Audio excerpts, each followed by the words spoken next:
তো বন্ধুরা, তোমরা যারা ডব্লিউবিপি এবং কেপি এক্সামটাকে টার্গেটে নিয়েছো, দেখো এই ডব্লিউবিপি এবং কেপি এক্সামটাকে লক্ষ্য করেই কিন্তু আমি 60 দিনের একটা টার্গেট করে নিয়েছি।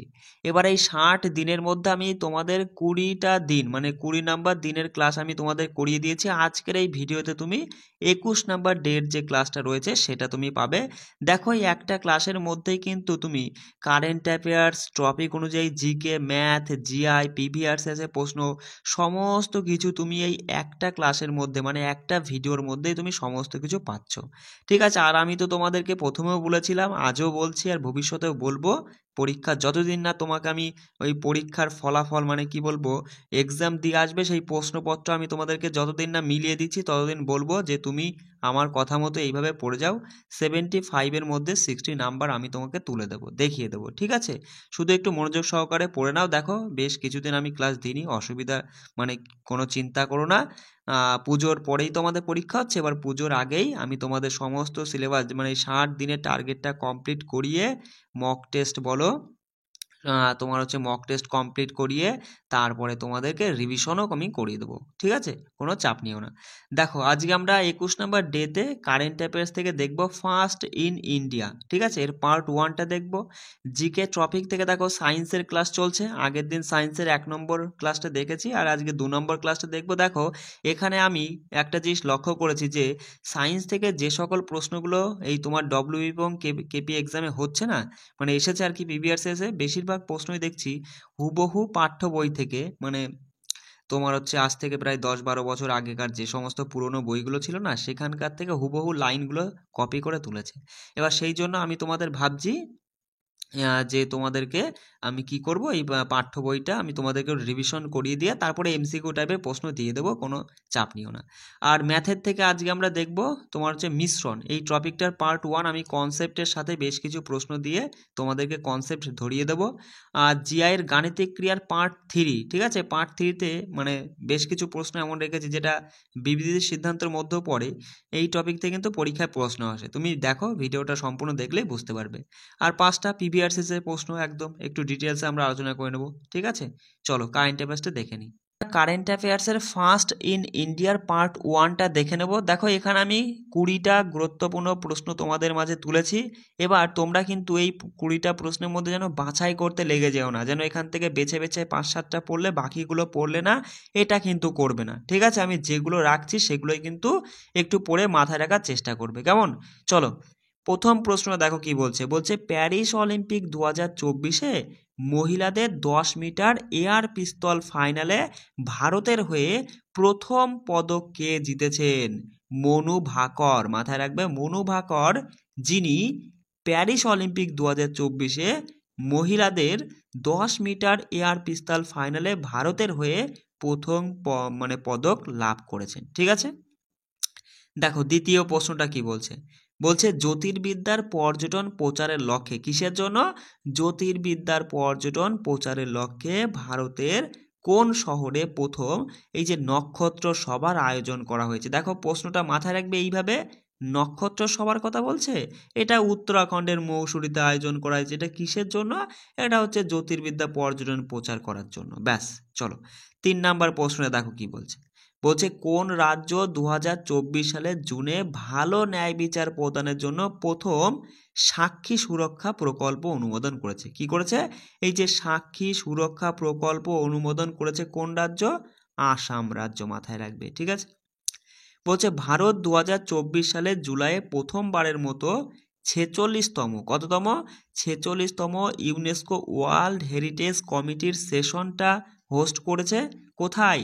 নয়াদিল্লিতে। মাথায় রাখবা যে ভারত 2024-এর জুলাইয়ে প্রথমবারের মতো 46তম, কততম? 46তম ইউনেস্কো ওয়ার্ল্ড হেরিটেজ কমিটির যে সেশনটা হোস্ট করেছে কোথায়? নয়াদিল্লি, অর্থাৎ নিউ দিল্লিতে। ঠিক আছে, দেখো 5 নাম্বার প্রশ্নটা কি বলছে।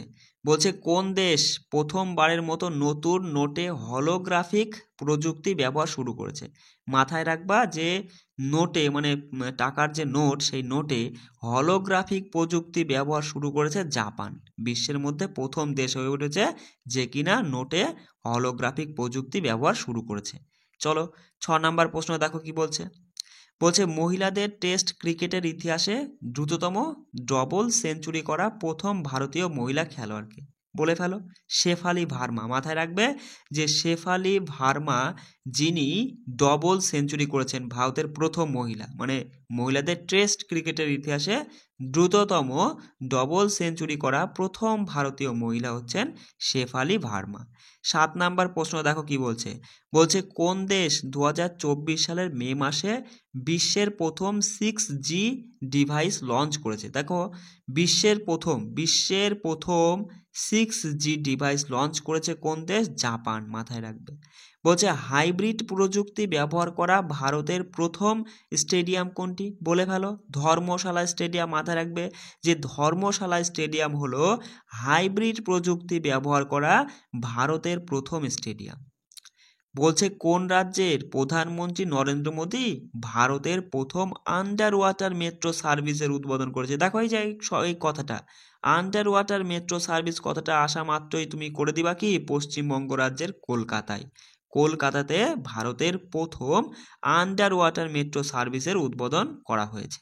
কে করেছে? প্রধানমন্ত্রী নরেন্দ্র মোদী করেছে। দেখো ভারতের দীর্ঘতম কেবল স্টেড ব্রিজ যাকে বলা হয় সুদর্শন সেতু। কি বললাম?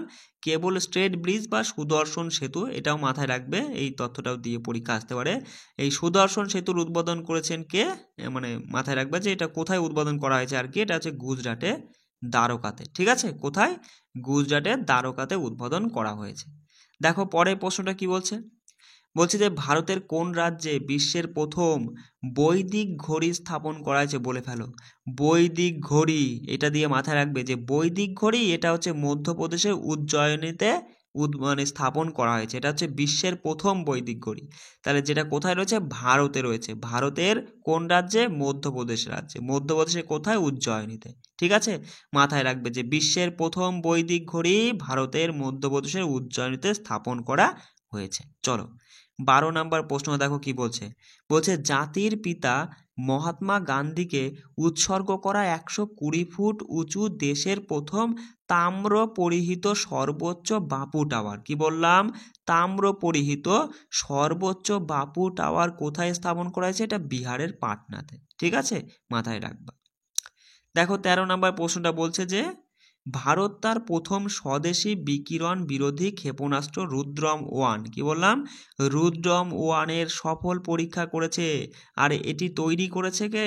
মাথায় রাখবা ডিআরডিওর ফুল ফর্মটা দিয়ে দিয়েছে, এটাও কিন্তু পরীক্ষা আসে। মাথায় রাখবা যে defence research and development organisation. কি বললাম? Defence research and development organisation হচ্ছে ডিআরডিওর ফুল ফর্ম। আর প্রশ্নটা মাথায় রাখবে যে রুদ্রম 1, কি বললাম? রুদ্রম 1 সফলভাবে পরীক্ষা করেছে ডিআরডিও সংস্থা। বলছে কোন রাজ্য সরকার 2024 সালের জুন মাসে জনতা ভবন সৌর প্রকল্প, কি বললাম? জনতা ভবন সৌর প্রকল্পের উদ্বোধন করেছে? আসাম রাজ্য সরকার 2024-এ জনতা ভবন সৌর প্রকল্পের উদ্বোধন করেছে। যদি বলে যে কোন দেশ 2024 সালে বিশ্বের প্রথম কাঠের উপগ্রহ লিগনোস্যাট তৈরি করেছে? জাপান। মাথায় রাখবে জাপান বিশ্বের মধ্যে প্রথম দেশ হয়ে উঠেছে যে কিনা কাঠের উপগ্রহ, কিসের?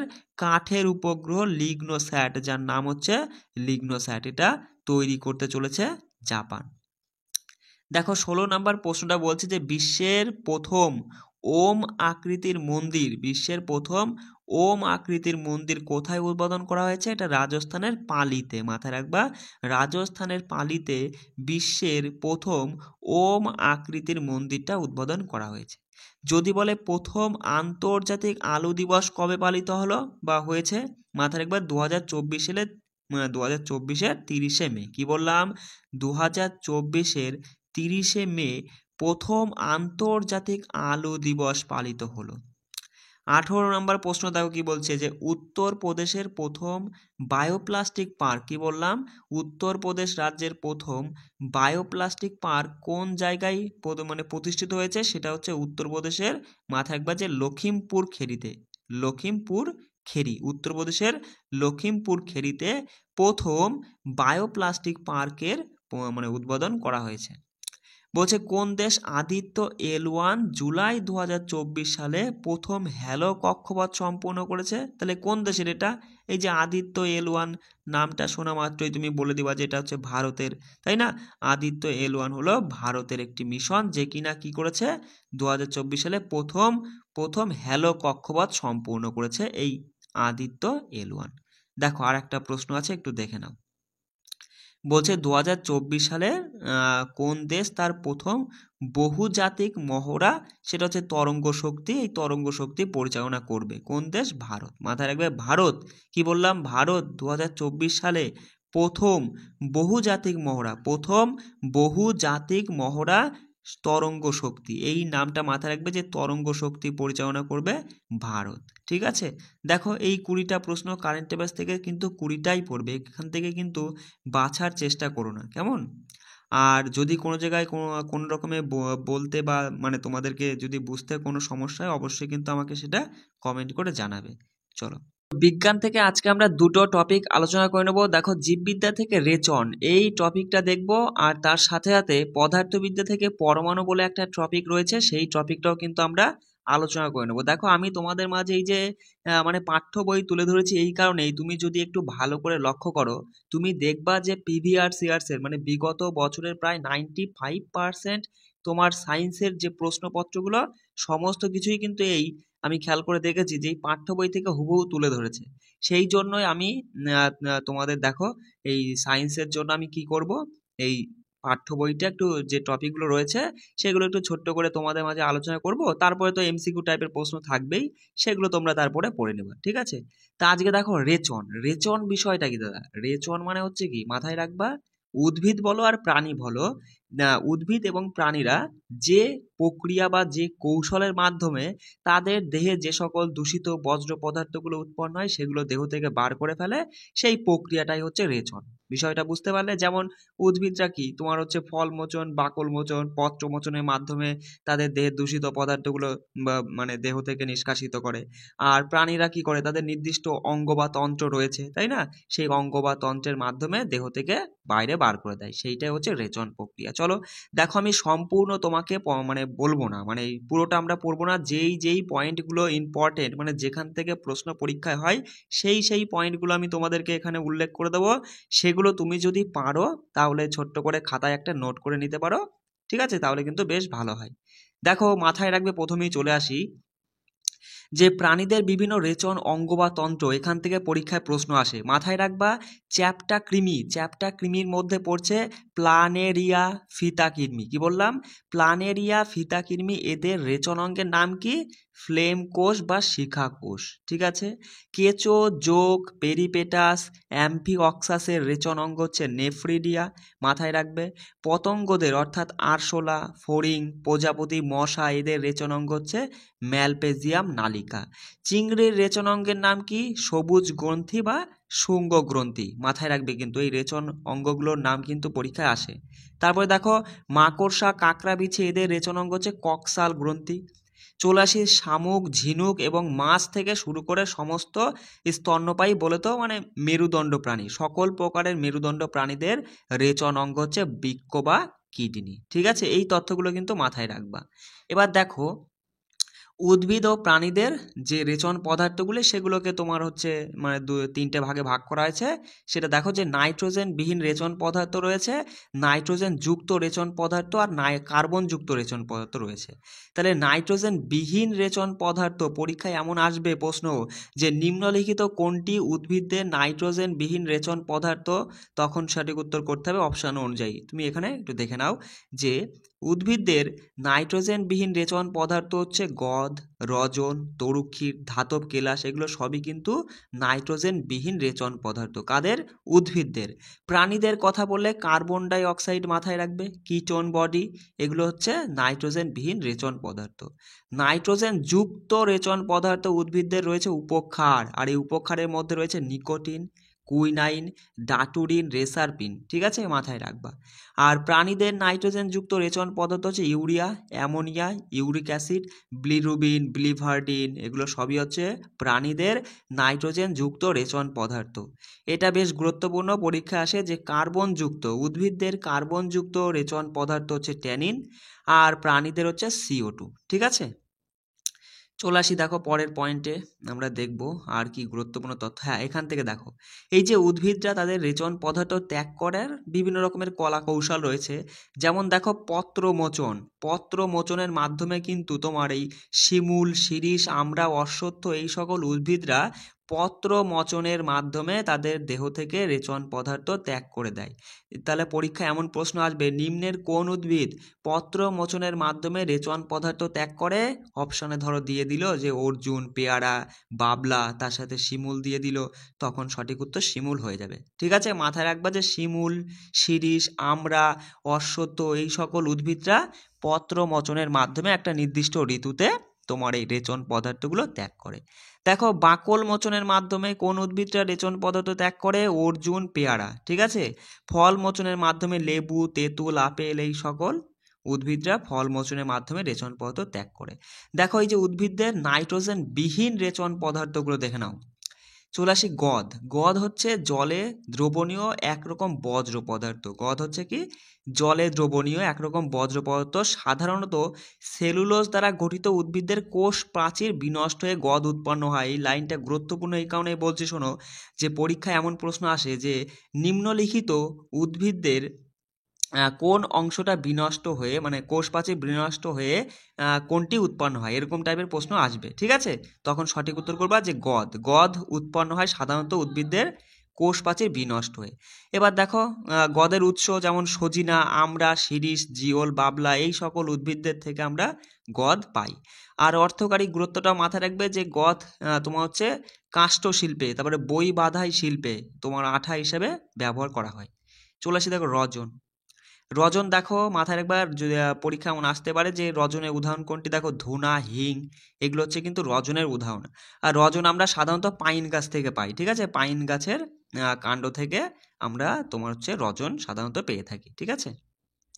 দেখো অর্থকারী গুরুত্বটা মাথায় রাখবা যে রজন হচ্ছে কি? টারপেন্টাইন, গালা, টারপেন্টাইন ভার্নিশ শিল্পে, ঠিক আছে। এই তত্ত্বটা মাথায় রাখবা, ভার্নিশ শিল্পে তোমার ব্যবহার করা হয় রজন, ঠিক আছে। তারপরে কাঠের রং মানে কাঠের রং করতে, সাবান ও ফিনাইল প্রস্তুত করতে, ঠিক আছে, এই সকল ক্ষেত্রে কিন্তু তোমার রজনটা ব্যবহার করা হয়। তরুক্ষীর পাই আমরা বট, আকন্দ, পেঁপে, কাঁঠাল, ফণি, মনসা, রবার গাছ থেকে তরুক্ষীর পাই, ঠিক আছে। আচ্ছা দেখো এখানে মাথায় রাখবে যে হিভিয়া ব্রাসিলিয়েসিস, এই দেখো এই তথ্যটা, যে হিভিয়া ব্রাসিলিয়েসিস নামক প্যারা রাবার গাছের তরুক্ষীর থেকে বাণিজ্যিক রাবার প্রস্তুত করা হয়ে থাকে। আচ্ছা পেঁপে গাছের তরুক্ষীরে প্যাপাইন নামক উৎসেচক থাকে, মাথায় রাখবা, ঠিক আছে, যেটা কি করে? প্রোটিন পরিপাকে সহায়তা করে, গুরুত্বপূর্ণ। তাহলে পেঁপে গাছের তরুক্ষীরে প্যাপাইন নামক যে উৎসেচকটা থাকে সেটা কি পরিপাকে, মানে কোন ক্ষেত্রে সহায়তা করে? উদ্ভিদদের প্রোটিন পরিপাকে সহায়তা করে, ঠিক আছে। চলে আসি এবার দেখো উদ্ভিদদের নাইট্রোজেন যুক্ত রেচন পদার্থের মধ্যে দেখে নাও। এখান থেকে গুরুত্বপূর্ণ এই তথ্যগুলো মাথায় রাখবা, পরীক্ষা আসে কিন্তু, যে কুইনাইন একটা উপক্ষার, ঠিক আছে, এটা হচ্ছে নাইট্রোজেন যুক্ত, কিন্তু নাইট্রোজেন যুক্ত রেচন পদার্থ কুইনাইন। দেখো কুইনাইন আমরা পাই কোথা থেকে? সিনকোনা গাছের বাকল থেকে, মাথায় রাখবা, সিনকোনা গাছের বাকল থেকে কুইনাইন পাই, যেটা ম্যালেরিয়ার ওষুধ তৈরিতে ব্যবহৃত হয়। রেসারপিন পাই সর্পগন্ধা গাছের মূল থেকে, এটা হচ্ছে উচ্চ রক্তচাপ কমানোর ওষুধ তৈরি করা হয়।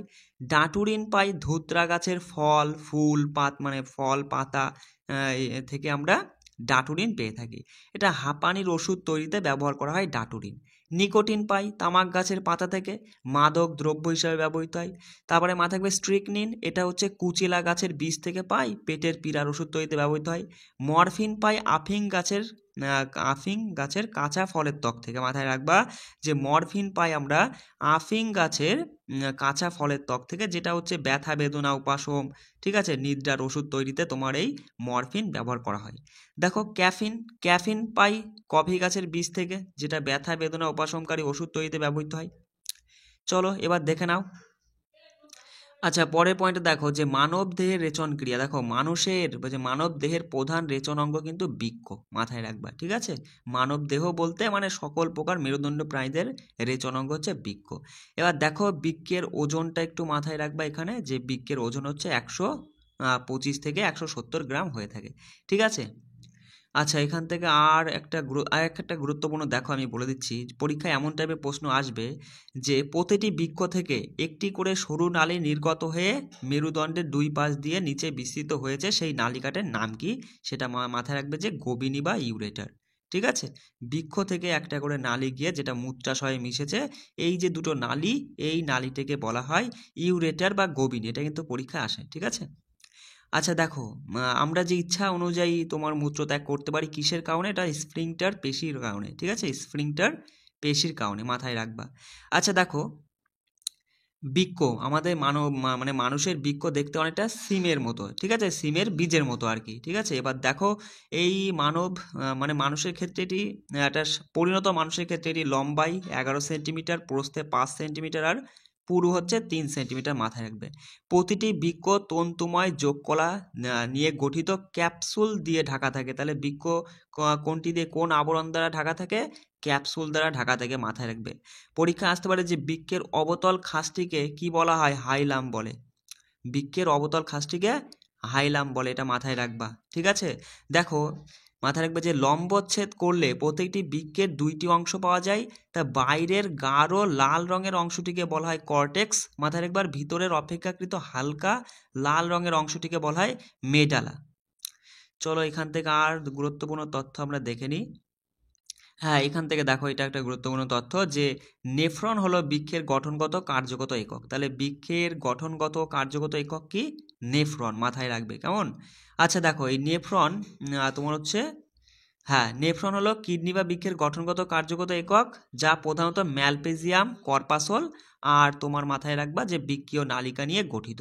এখান থেকে দেখো এই যে ম্যালপেজিয়াম কর্পাসল, এটি বৃক্কের কর্টেক্স অঞ্চলে অবস্থিত, ঠিক আছে। কোথায়, বৃক্কের কর্টেক্স অঞ্চলে অবস্থিত। এটি ব্যবমান ক্যাপসুলার গ্লোমেরুলাস নামে দুইটি অংশ নিয়ে গঠিত, ঠিক আছে, মাথায় রাখবা এই যে ম্যালপেজিয়াম নালিকা ব্যবমান ক্যাপসুলার গ্লোমেরুলাস নামে দুইটি অংশ নিয়ে গঠিত। এখান থেকে দেখো এই তথ্যটা মাথায় রাখবা যে গ্লোমেরুলাস পরা পরিস্রবক রূপে কাজ করে। গ্লোমেরুলাসের মধ্যে দূষিত রেচন পদার্থযুক্ত রক্তের পরিশ্রুতকরণ হয় আর কি, ঠিক আছে। এখানে মাথায় রাখবে। দেখো হেনলি লুপ দেখা যায়, পরীক্ষা আসে যে হেমলির লুপ দেখা যায় কোনটিতে, মাথায় রাখবে নেফ্রনের মধ্যে। মানে নেফ্রনের মধ্যেই তো রয়েছে তোমার এই দুটো পার্ট, যে বৃক্কীয় নালিকা এবং ম্যালপেজিয়াম কর্পাসল বলো, ম্যালপেজিয়াম নালিকা, ঠিক আছে, এগুলোর মধ্যেই। অর্থাৎ পরীক্ষায় অপশানটা এমন দেবে যে হেনলি লুপ দেখা যায় নিম্নের কোনটির মধ্যে, অপশনে নেফ্রন থাকবে, সেটা সঠিক উত্তর করবা। দেখো এখান থেকে চলে আসি, দেখো অরিনথিন চক্র কোথায় সংঘটিত হয়। দেখো পরীক্ষা আসতে পারে যে যকৃতে, মাথায় রাখবা অরিনথিন চক্রটা সংঘটিত হয় যকৃতে। আর এই অরিনথিন চক্রের মাধ্যমে ইউরিয়া উৎপন্ন হয়, ঠিক আছে। কি উৎপন্ন হয়, ইউরিয়া। দেখো এডিএইচ, মাথায় রাখবে এডিএইচ বলতো anti diuretic hormone. ADH anti diuretic hormone, যেটা মাথায় রাখবে যে পিটুইটারি গ্রন্থির পশ্চাৎ ভাগ থেকে ক্ষরিত হয়। কোথা থেকে, পিটুইটারি গ্রন্থির পশ্চাৎ ভাগ থেকে ক্ষরিত হয়। আচ্ছা, এটা কি করে, এটা হচ্ছে তোমার বৃক্কীয় নালিকার পুনর্শোষণে সহায়তা করে, মাথায় রাখবা। পরীক্ষায় আসতে পারে নিম্নের কোন হরমোনটি বৃক্কীয় নালিকার পুনর্শোষণে সহায়তা করে, সেটা হচ্ছে এডিএইচ বলে তো অ্যান্টিডাইউরেটিক হরমোন, ঠিক আছে। চলে আসি দেখো পরের পয়েন্টে। এখান থেকে দেখো এইগুলো মাথায় রাখবা যে মূত্রের যে অজৈব পদার্থগুলো কি কি, ঠিক আছে। ওই মূত্রের প্রধান অজৈব পদার্থগুলোর নাম মাথায় রাখবা যে sodium chloride, potassium chloride, sulphate, phosphate, magnesium, calcium, iron, এগুলো হচ্ছে মূত্রের অজৈব উপাদান। আর জৈব উপাদানের মধ্যে রয়েছে urea, ammonia, uric acid, creatinine, ঠিক আছে। তারপরে হিপিউরিন অ্যাসিড, মাথায় রাখবা যে কিটোন বডি, অ্যাসিটোন, এগুলো সবই হচ্ছে জৈব উপাদানের উদাহরণ। দেখো মাথায় রাখবা যে প্রাণীদের সাহায্যকারী রেচনাঙ্গ কোনগুলো। সাহায্যকারী রেচনাঙ্গ হচ্ছে চর্ম, ফুসফুস, যকৃৎ, এগুলো কিন্তু সাহায্যকারী রেচনাঙ্গের মধ্যে পড়ছে, ঠিক আছে। চলো তো এবার আমরা পদার্থবিদ্যার পরমাণুর গঠন এই টপিকটা একটু আলোচনা করে নেব। দেখো এখান থেকে যে টাইপের প্রশ্নগুলো পরীক্ষায় হতে পারে আমি একটু বলছি, পারলে পরে সেগুলো খাতায় নোট ডাউন করে নাও, করে নিয়ে পড়ো, ভালো হবে। সবার প্রথমে দেখো এই যে বলছে যে পদার্থ মাত্রই অসংখ্য ক্ষুদ্র ক্ষুদ্র কণার সমষ্টি, এই তত্ত্ব অতীতে কোন ভারতীয় দার্শনিক দিয়েছিলেন, কণা বলেছিলেন বা কণা এই তথ্য দিয়েছিলেন যে পদার্থ মাত্র অসংখ্য ক্ষুদ্র ক্ষুদ্র কণার সমষ্টি। এরকম প্রশ্ন কিন্তু পরীক্ষায় হতে পারে, মাথায় রাখবা। এবার চলে আসি দেখো তারপরে যে পরমাণুবাদ তত্ত্বটি কার? জন ডাল্টনের। মাথায় রাখবে পরমাণুবাদ তত্ত্বটি জন ডাল্টনের। আচ্ছা দেখো এই যে পরমাণু তিনটি মূল কণা দ্বারা গঠিত। এর মধ্যে রয়েছে ইলেকট্রন, প্রোটন আর নিউট্রন। তা পরীক্ষায় আসে যে ইলেকট্রন কে আবিষ্কার করেছেন? দেখো ইলেকট্রন আবিষ্কার করেছিল জে টমসন। মাথায় রাখবা জে টমসন ইলেকট্রন কণাটা আবিষ্কার করেছিল। ঠিক আছে, ইলেকট্রন হচ্ছে একটি নেগেটিভ তড়িৎগ্রস্ত কণা। মাথায় রাখবা ইলেকট্রন হচ্ছে একটি নেগেটিভ তড়িৎগ্রস্ত কণা, আর ইলেকট্রনের আধান প্রোটনের আধানের সমান হয়। ঠিক আছে, ইলেকট্রনের ভরটা পরীক্ষায় আসতে পারে, একটু মাথায় রাখার চেষ্টা করবা। ইলেকট্রনের ভর হচ্ছে 9.11 ইন্টু 10⁻28 গ্রাম। এটা হচ্ছে ইলেকট্রনের ভর। ইলেকট্রনের ভরটা কিন্তু মাথায় রাখবে। চলে আসে দেখো নিউটন বলছে কেন, প্রোটন কণাটা দেখো। প্রোটন কণা কে আবিষ্কার করেছিল? মাথায় রাখবে রাদারফোর্ড প্রোটন কণাটা আবিষ্কার করেছিল।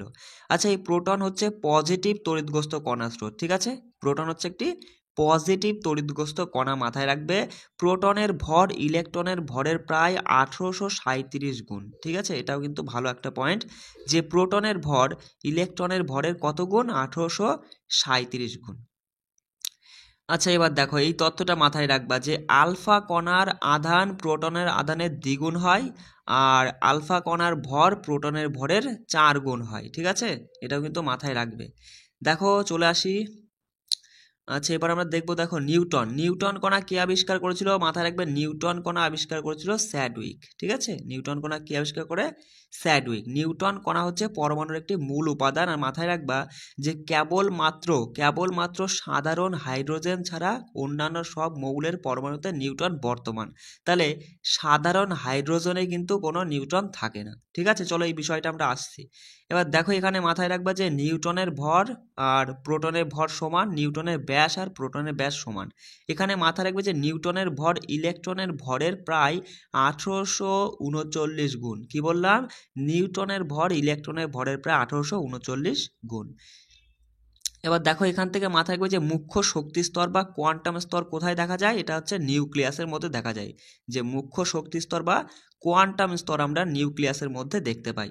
ঠিক আছে, আচ্ছা এখান থেকে দেখো এই তথ্যটা যে ইলেকট্রনগুলি নিউক্লিয়াসকে ঘিরে ক্রমবর্ধমান মোট কয়টি কক্ষপথে আবর্তন করে? মাথায় রাখবা 7টি নির্দিষ্ট কক্ষপথ রয়েছে, এই 7টি নির্দিষ্ট কক্ষপথে আবর্তন করে। ঠিক আছে, তারপরে দেখো মাথায় রাখবা এন বলতে কি বোঝায়? এন হচ্ছে মুখ্য শক্তি স্তরের ক্রমিক সংখ্যা।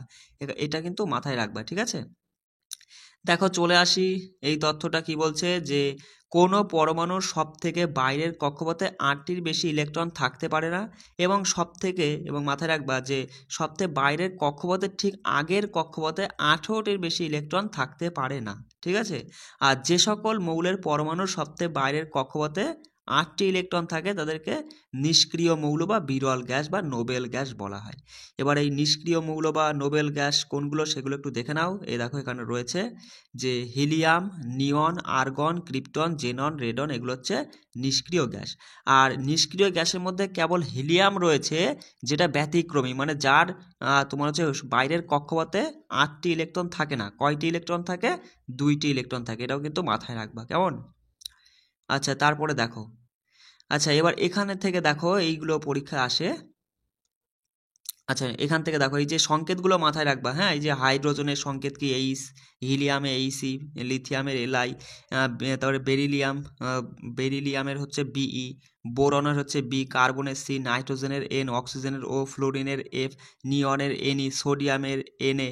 ঠিক আছে, ম্যাগনেসিয়ামের হচ্ছে এমজি। এইগুলো একটু দেখে নাও, সহজ জিনিস, মাথায় রাখবে। আচ্ছা এবার এখান থেকে মাথায় রাখবা যে ভর সংখ্যা সমান কি? ভর সংখ্যা সমান হচ্ছে পারমাণবিক সংখ্যা যোগ নিউটন সংখ্যা।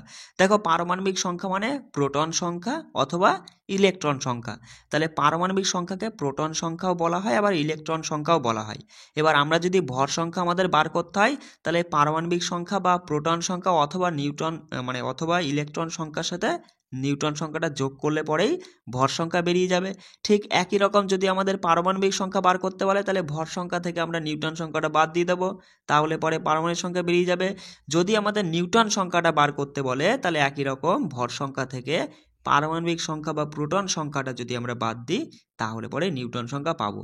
এটা কিন্তু মাথায় রাখবে। এবার দেখো এখান থেকে তথ্য পরীক্ষায় এরকম আসে দুটো আইসোটোপ দিয়ে দিল, ঠিক আছে, তোমাকে এখানে ধরো কার্বনের দুটো আইসোটোপ দিয়ে দিল যে 6C12, এটা কার্বনের একটি আইসোটোপ, একটা দিয়েই বললো এর মধ্যে যে নিউটন সংখ্যা কয়টি, বা এর মধ্যে মানে এই যে কার্বনের এই আইসোটোপটার মধ্যে কতগুলো প্রোটন সংখ্যা রয়েছে বা কতগুলো ভর সংখ্যা রয়েছে, কি করে বার করবা। দেখো এই যে 6C12 এই নিচে যেটা রয়েছে এটা প্রোটন সংখ্যা বা পারমাণবিক সংখ্যা বা ইলেকট্রন সংখ্যা নিচেরটা, আর ওপরে যেটা থাকে সেটা হচ্ছে ভর সংখ্যা। আর এই ওপরটা নিচেরটা যে সংখ্যা দুটো রয়েছে না, তাদের বিয়োগফলটা পার্থক্য করলে যেটা বেরোবে সেইটা হচ্ছে নিউটন সংখ্যা, ঠিক আছে, মাথায় রাখবা এইভাবে। এবার দেখো এর মধ্যে পরীক্ষায় আসে যে এই যে আইসোটোপ, আইসোবার আর আইসোটোন। দেখো আইসোটোপ, টোপে প প প দেখে মাথায় রাখবা যার পারমাণবিক সংখ্যা সমান সেটাই হচ্ছে আইসোটোপ। যেমন দেখো এখানে দেখো এই যে তোমার হচ্ছে ক্লোরিনের মধ্যে যে এখানে তোমাকে দিয়ে দিয়েছে যে ক্লোরিনের আইসোটোপ, দুটো আইসোটোপ দিয়েছে, নিচে দেখো 17, এখানেও 17। তাহলে এখান থেকে তুমি কি বুঝতে পারছো যে এখানে দুটোই 17, মানে এই নিচেরটা কি, নিচেরটা হচ্ছে পারমাণবিক সংখ্যা বা প্রোটন সংখ্যা। এই যে এখানেও 17 এখানেও 17, মানে এদের কি পারমাণবিক সংখ্যা বা প্রোটন সংখ্যা সমান। তাহলে এটা হচ্ছে কি আইসোটোপের উদাহরণ।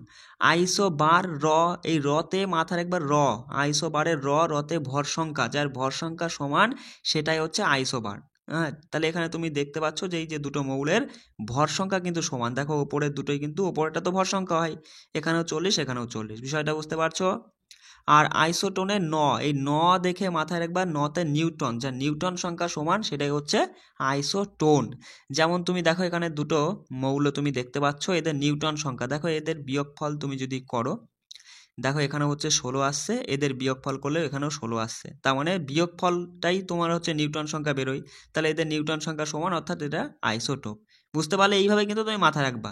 আচ্ছা এবার এখানে দেখো এগুলো মাথায় রাখবা, পরীক্ষায় এরকম প্রশ্ন আসে যে একই মৌলের যেসব পরমাণুর পারমাণবিক সংখ্যা সমান কিন্তু ভর সংখ্যাটা আলাদা সেটা হচ্ছে আইসোটোপ। তুমি মাথায় রাখবে এইভাবেই যে আইসোটোপের পতে যার পারমাণবিক সংখ্যা সমান কিন্তু অন্যটা অর্থাৎ ভর সংখ্যা আলাদা সেটাই হচ্ছে আইসোটোপ। তারপরে দেখে নাও যে এগুলো পরীক্ষা আসে কিন্তু, হ্যাঁ, এই যে বারের রতে তুমি মাথায় রাখবা যার ভর সংখ্যা, ভরেরও দেখো র আছে, এই দিয়ে মাথায় রাখবা যার ভর সংখ্যা সমান কিন্তু অন্যটা অর্থাৎ পারমাণবিক সংখ্যাটা আলাদা সেটা হচ্ছে আইসোবার। আইসোটোনটা কাকে বলে বা আইসোটোন কি, দেখো এই টোনের দেখে মাথায় রাখবা নতে নিউটন, যার নিউটন সংখ্যাটা সমান কিন্তু অন্যটা অর্থাৎ পারমাণবিক সংখ্যাটা আলাদা সেটা হচ্ছে আইসোটোন, ঠিক আছে। এবার দেখো যদি বলে হাইড্রোজেনের কয়টি আইসোটোপ, 3টি আইসোটোপ। দেখো সাধারণ হাইড্রোজেন অর্থাৎ যাকে বলা হয় প্রোটিয়াম, এর কিন্তু কোনো নিউটন সংখ্যা নেই। আর একটা রয়েছে ভারী হাইড্রোজেনকে ডয়টেরিয়াম বলা হয়, এটাও কিন্তু মাথায় রাখবে। দেখো চলে আসি কার্বনের 3টি আইসোটোপ, কার্বনেরও 3টি আইসোটোপ, অক্সিজেনেরও 3টি আইসোটোপ, এগুলো মাথায় রাখবে। ক্লোরিনের দেখো ক্লোরিনের হচ্ছে 2টি আইসোটোপ, এটা পরীক্ষা আসে যে ক্লোরিনের কয়টি আইসোটোপ, 2টি, ক্লোরিনের 2টি আইসোটোপ। আচ্ছা এবার দেখো এখান থেকে এটা মাথায় রাখবা যে কার্বনের একটি পরমাণুর ভর 12 ধরে অন্য কোনো মৌলের একটি পরমাণুর ভর কার্বনের একটি পরমাণু ভরের 1/12 অংশের তুলনায় যত গুণ ভারী সেই সংখ্যাকে ওই মৌলের পারমাণবিক ভর বা পারমাণবিক গুরুত্ব বলে। পরীক্ষায় এমন প্রশ্ন তুলে দেবে, এই পুরো লাইনটা তুলে দেবে যে কার্বনের একটি পরমাণুর ভর 12 ধরে অন্য কোনো মৌলের একটি পরমাণুর ভর কার্বনের একটি পরমাণু ভরের 1/12 অংশের তুলনায় যত গুণ ভারী সেই সংখ্যাকে ওই মৌলের পারমাণবিক গুরুত্ব বলে। মানে অপশনে ড্যাশ দিয়ে দেবে, সেখানে তোমাকে দিবে নিউক্লিয়াস বলে নাকি পারমাণবিক গুরুত্ব বলে, এরকম তোমাকে 2-4টে নাকি ভর সংখ্যা বলে, এরকম 2-4টে অপশন দিয়ে দেবে, 4টে অপশন, তার মধ্যে সঠিক উত্তর করতে হবে, মাথায় রাখবা যে পারমাণবিক গুরুত্ব বলে, ঠিক আছে। এগুলো কিন্তু পরীক্ষা আসে। চলো দেখো মোটামুটি দেখো এই টপিক থেকে কিন্তু অনেক কিছু পড়ার আছে, অনেক কিছু বোঝার আছে, সেইভাবে আমরা পড়লাম না এই কারণ আমরা তো ডব্লিউবিপি কেপির জন্য পড়ছি, ঠিক আছে। যদি তুমি রেলের জন্য দেখো, রেলের জন্য আমরা ক্লাস মানে 2-4 মাস পরের থেকে স্টার্ট করব, তখন আমরা দেখবা যে এনসিইআরটির সায়েন্স আমরা কিভাবে পড়ে নেওয়া যায়, ঠিক আছে। আর এখন তোমাদের দেখো ডব্লিউবিপি এবং কেপিতে যে টাইপের প্রশ্নগুলো সায়েন্সের জন্য হয় সেরকম টাইপের জন্য আমরা পড়বো, বেশি গভীরে যাওয়ার আমাদের প্রয়োজন নেই। আজকে আমরা ম্যাথের থেকে মিশ্রণ এই যে টপিকটা আমরা আলোচনা করব, দেখো আমি বেশ কিছু প্রশ্নের মাধ্যমে তোমাদেরকে কনসেপ্ট ধরিয়ে দিচ্ছি, দেখবা ভালো করে কনসেপ্টটা বুঝে নাও, তাহলে পরে এই টপিক থেকে যাবতীয় প্রশ্ন তুমি সমাধান করতে পারবা।